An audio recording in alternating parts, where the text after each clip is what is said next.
Hi, I'm Reverend Jake Sabe, and welcome to Children's Bible Stories.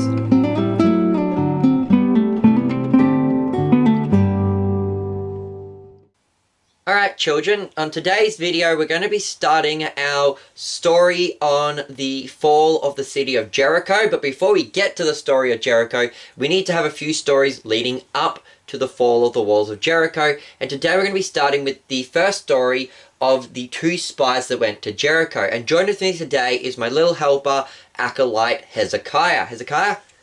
Now, so the story starts with two spies being called by the leader of the Jews at that time. Who was the leader of the Jews at that time? Joshua. That's right. After Moses had died, Joshua had been appointed the new leader of the Israelite people. And he called together two spies and told them to go into the city and to spy out the city of Jericho. And so the two spies went off to the city of Jericho. The story then says that as the two spies came into the city of Jericho and they were looking around the city spying out, that they came to the house of Rahab the prostitute. Now, that means she was a naughty woman that committed adultery. And the Bible doesn't say exactly why they went to her house. Probably because she was a prostitute, she probably knew most things that was happening going on in the city. She would have known all the secrets of the city. And while the two spies were at the house of Rahab the prostitute, word came to the King of Jericho. That's right. The king of Jericho heard that these two spies were in his city. His soldiers came and said, "King, we heard that these two Israelite spies have gotten into our city. And we've heard that they're at the house of Rahab the prostitute." And the king said, "Well, you better go and arrest them then." And so the two soldiers went off to the house of Rahab the prostitute to go and arrest the two Israelite spies. And what did Rahab do, Hezekiah, when she heard that the soldiers were coming to get the spies? She hid them on the roof. That's right. She took them up onto the roof of her house and she hid them under the flax.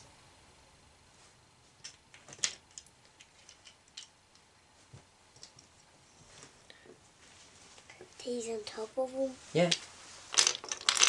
See? Hid them under the flax. So it's kind of like, flax is kind of like a hay, barky kind of thing that they put on their roofs to, make them waterproof. And she hid them up on the roof. And so the two soldiers came to her house. "Knock, knock, knock, let us in." She came to the door. Oh, how can I help you today, sirs?" "We're come to arrest the naughty spies from the Jewish people." They weren't called Jews, they were called Israelites. "Hold on. We've come to arrest the Israelite spies. We've heard they're at your house." And do you remember, Kai, what she said? Hid them on the roof. No, because then the soldiers would have arrested them. No, she said, "Oh, that's true. There were two spies that came to see me today, but at sunset, they left the city. If you go out, you might be able to catch them quickly." And so the soldiers then left to go off and catch the spy. And do you know what Rahab then did after that? She went up onto the roof and she got the two spies out and said, "All right, come with me." And do you know what they did next, Hezekiah?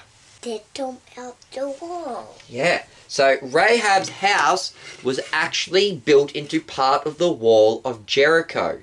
So the big walls of Jericho would have been these big walls around the city, and some people had their houses built into the wall. Probably cheap houses. This is also probably why Rahab worked as a prostitute, because she was probably very poor. And she probably had a house in the wall because she was probably pretty poor. Because if the town ever got attacked by enemy soldiers, the wall is the first place that's going to get attacked. And so if your house is in the wall, it's not a very good place to live. So a house in the wall would have been for poor people. But Rahab's house was right in the wall, and so she opened up the window and she lowered the two spies out the wall, and she said, "Please remember my kindness to you. We people of Jericho have heard what your God did to the Egyptians, and the people of our city are really scared. I know that your God is the true God. So please remember me and my family and spare us." And the spies made a promise to Rahab. They said, "Because you've been so kind to us and that you've kept us safe, when we come back, we will not hurt you or your family." They said that when the Israelites came, they were going to conquer the city of Jericho and kill everyone there. But they made a promise to Rahab that she and everyone of her household, her mother and her father and her brothers and her sisters, they would all be kept safe as long as they were inside the house of Rahab. And so they told Rahab to take a scarlet rope and to tie it around her window, and that was going to be the sign that anyone in her house would be kept safe when the Israelites came and conquered the city of Jericho.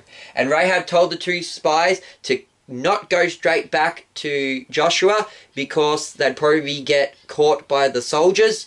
So instead she said to run and hide in the mountains for a few days until the soldiers stopped looking for them.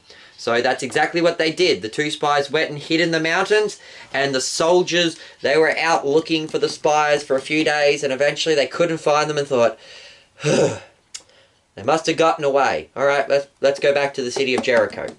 And then the two spies came out from the mountains and they went back to Joshua and they told him what Rahab had told them about how the people of Jericho were actually afraid of the Israelites and the God of the Israelites, and that they didn't believe in God, but only Rahab believed in their God.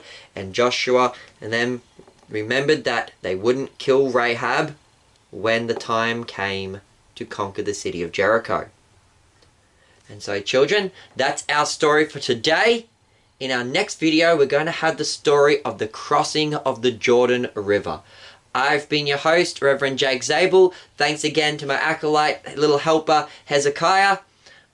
Goodbye and God bless.